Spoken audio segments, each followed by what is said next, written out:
Beyonce, if and when you watch this, holla at your girl.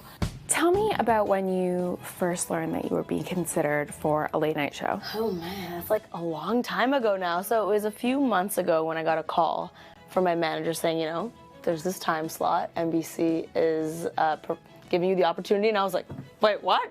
It was just so out of the realm of things I was discussing at the time, or even things I had on my vision board. Like, I literally could have never imagined that. So it took me a hot second to be like, they want me to host the show? Like, it took a while.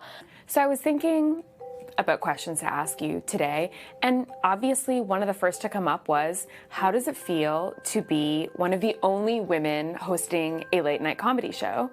And, you know, I wonder how you feel about the question, because you're sort of being asked to answer not just for yourself, but for all female comedians in the world. Yeah, it's an interesting question. Obviously, there's some weight to it. I'm super humbled. I'm well aware what an amazing opportunity is. But I also, you know, that question carries the weight of, if it doesn't do well, or if it fails, or is this the only shot? It kind of has that essence to it. And so that's the one part of the question where I'm like, you know what? I'm one piece of this puzzle, but women before me have done such amazing things, and the women after me will do such amazing things. And I wish it was viewed more collectively in that way. Hopefully paving the path on having more women on screen and more women of color on screen will make that question not exist anymore. So obviously another thing that makes you different is that you built your career on YouTube. Yeah. TV's very different. It's very different. I wonder how you think your YouTube background will impact or influence your show. I think behind the camera, it influences a lot because I'm used to doing everything on YouTube, you know. To remain my authentic self, I kind of do want to be involved in all the facets of the show, you know. How my show's marketed, what's happening in my writer's room. I think it's important to be involved in that, and so kind of a double-edged sword. You've stayed pretty non-political on YouTube. Yeah. Late night is usually a kind of hub of politics. Do you feel like you want to try that out a bit, or are you gonna stick to your YouTube roots? Absolutely not. I think the late night space has so many great voices that comment on politics already. I will make social commentary. For example, if there's a policy that affects women's bodies, sure, I will talk about the experience of being a woman, but I have no desire to talk about specific candidates or about specific politics. I think there's so many people that do that already, and they do it well. And I think there's space for something different. How did you pick your writers? How did you make sure that your sort of diverse background was represented in the writers who were writing words for you? Yeah. It was very important for me to have an inclusive writer's room. Not because I had to, but because I could. That's a very important distinction. I didn't do this for the sake of saying I did it. I genuinely think it's so important because not only will you get my point of view on camera now, you'll get the point of view of my writers, and over 50% women, over 50% people of color from all walks of life that have all these different experiences.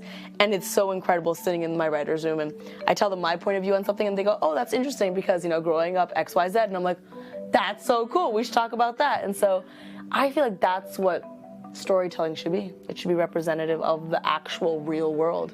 If I'm being really honest, if you want people who are diverse, chances are they don't have that much writing experience because they haven't had the opportunities that a lot of other people have. And so I met with a lot of people who have never been in a writer's room.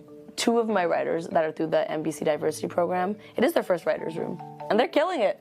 They're killing it. And that makes me so happy because how are you supposed to get experience when everyone asks for experience? You know, we have to give people opportunities. And I hope through this show, some people are getting that opportunity. So a lot of late night hosts bring a bit of their background, their heritage to the set or to their kind of character. I wonder how your Canadian Toronto roots might appear on the show as someone who's also from Toronto. Yes! Well, behind me there's a CN Tower in my set. Okay. Yep. And in the foundation of my set, drilled into the stage, is a loonie, which is a Canadian $1 coin, as you know. So there's two Canadian elements already embedded. My dog is on my desk, a picture of my dog. His name is Scarborough, which is a town I was from in Toronto. So there's a lot of Toronto elements, and even in terms of like my Indian heritage, I think you'll see that in my monologues and when I'm interviewing guests, I'm making a lot of references and making a lot of jokes that are kind of specific to my heritage that I don't feel the need to constantly make universal all the time. Sure. You know, I've had this conversation with my team so often where it's like, if I want to make a very specific reference, sure, it may fly over some people's heads, but there's a gang of people out there that are being represented by that comment, and me growing up, I couldn't personally relate to everything I saw on TV, and so I think there needs to be a little bit of a balance. Who is your dream guest that you haven't booked yet? My dream guest that I have not booked yet is definitely Beyonce. So if and when you watch this, holla at your girl. Beyonce, I just feel like if you get Beyonce on your show, is there anyone else you need to get on your show? Cancel. Yeah. Season over. That's it. Sure. I could just quit at that point, you know?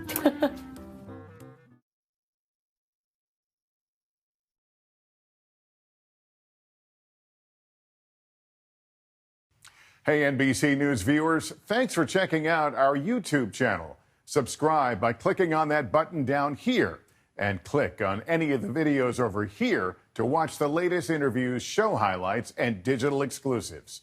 Thanks for watching.